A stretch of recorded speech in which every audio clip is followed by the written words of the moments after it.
ಉತ್ಸುಕತೆಯಲ್ಲಿ ಮುನ್ನುಗ್ಗುವ ಸಂದರ್ಭಕ್ಕೆ ನೀರು ಎದ್ದು ನಿಂತಿಯಲ್ಲ, ಏನು ವಿಷಯ? ಅಮ್ಮ, ವಾದಕ್ಕಾಗಲಿ ವಿವಾದಕ್ಕಾಗಲಿ ವಿನೋದಕ್ಕಾಗಲಿ ವಿಹಾರಕ್ಕಾಗಲಿ ಸರಿಪಂಕ್ತಿಯ ಭೋಜನಕ್ಕೆ ಸಮಾನತೆ ಎಂದು ಬೇಕಾಗ್ತದೆ. ನಮ್ಮ ನಾಡಿನ ಭಾಗ್ಯ ದೇವತೆ ನೀವಿದ್ದೀರಾ. ಬಂದಂತ ಹುಡುಗರ ಗುಂಡಾಟಿಗೆ ನಿಲ್ಲಿಸಲು ನೀವು ಹೋಗುವುದಿಲ್ಲ. ನನಗೆ ಕೊಡಿ, ನಾನು ಹಾಗೆ ಬರ್ತೇನೆ. ಅಷ್ಟು ಸುಲಭ ಅಂತ ಭಾವಿಸಬೇಡ. ಬಂದವರು ಸ್ವಸಾಮರ್ಥ್ಯ ಅಷ್ಟೇ ಅಲ್ಲ, ವಿಶೇಷವಾದಂತಹ ಹಿನ್ನೆಲೆಯನ್ನು ಹೊಂದಿದ್ರೆ ಅಮ್ಮ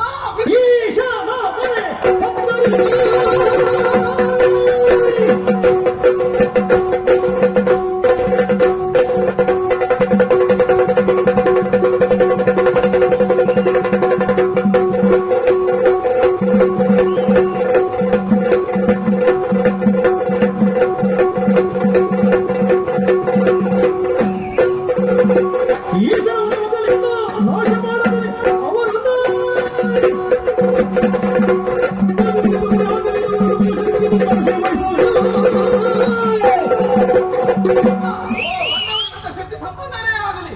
ನಡೆ ದಿಕ್ಕಿನ ಒಡೆಯ ಪ್ರಭು ಪರಮೇಶ್ವರ ಮರವನ್ನು ಹೊಕ್ಕರು ಬಿಡಗಾನೆ.